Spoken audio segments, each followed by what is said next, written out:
حضرت ابوبکر صدیق نے پوچھا کہ پیارے صحابہ اب تم یہ سوال کر رہے ہو جو تم مجھ سے پوچھ رہے ہو استقامت کے بارے میں کہ استقامت کیا ہے، تو آؤ سنو۔ فرمائے استقاموا من الذنوب فلم یرتکب مذنبا، آپ فرماتے ہیں کہ استقامت یہ ہے کہ اس کو گناہوں سے رکا رہے۔ استقامت پر بندہ وہ ہے کہ جو گناہوں سے رکا رہے، بچا رہے، پرہیزگار بن جائے، متقی بن جائے۔ فرمایا گناہوں سے بچتے رہنا، ہر لمحہ بچتے رہنا، نافرمانی سے بچتے رہنا، اپنے آپ کو محفوظ کر لینا، اسی کو استقامت کہا جاتا ہے۔ تو جو بندہ گناہگار ہے وہ یہ نہ سمجھے کہ میں رب کی رحمت کی آغوش میں آ رہا ہوں، نہیں، اگر گناہ کرتے ہو تو اس سے توبہ کر لو۔ فرمائے استقامت ایسی دکھائے کہ وہ گناہ اس سے دوبارہ سرزد نہ ہو، وہ دوبارہ اس گناہ کو دہرائے نہیں، دوبارہ رب کی نافرمانی نہ کرے، دوبارہ اس گناہ کی طرف آمادہ نہ ہو، بلکہ گناہ سے توبہ کرتے ہوئے اس پر ثابت قدم ہو جانا، دوبارہ پلٹ کر بھی گناہ کی طرف نہ دیکھنا، اس کو استقامت کہا جاتا ہے۔ یہ حقیقت کے اندر کیا ہے؟ یہ استقامت ہے کہ گناہ کی طرف پلٹ کر بھی نہ دیکھے۔ تو آگے فرمایا کہ تم نے اس آیت کے معنی کو کسی اور چیز پر محمول کر دیا ہے، تم اور کچھ سمجھنے لگے ہو، جبکہ اس کا مطلب یہ ہے کہ انہوں نے یوں استقامت اختیار کی کہ اللہ کے علاوہ کسی اور کو معبود نہ مانا، اللہ کے علاوہ کسی اور کی طرف متوجہ بھی نہ ہوئے، کسی اور سے توقع بھی نہ رکھی، امید بھی نہ رکھی۔ اگر توقع اور امید رکھی تو فقط خدا کی رحمت پر بھروسہ رکھا، اس کی رحمت پر یقین رکھا کہ مجھے کسی اور کی ضرورت نہیں، مجھے ضرورت ہے تو اپنے خدا کی ضرورت ہے۔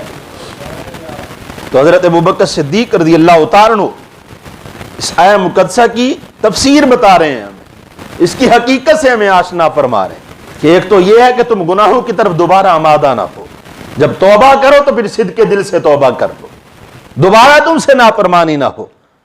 اور دوسری اس کی جو تفسیر ہے وہ یہ ہے کہ تمہاری استقامت ایسی ہو، تم اس طرح سے استقامت اختیار کرو کہ تمہیں اپنی چاروں طرف اگر نظر آئے تو فقط خدا کی ذات نظر آئے۔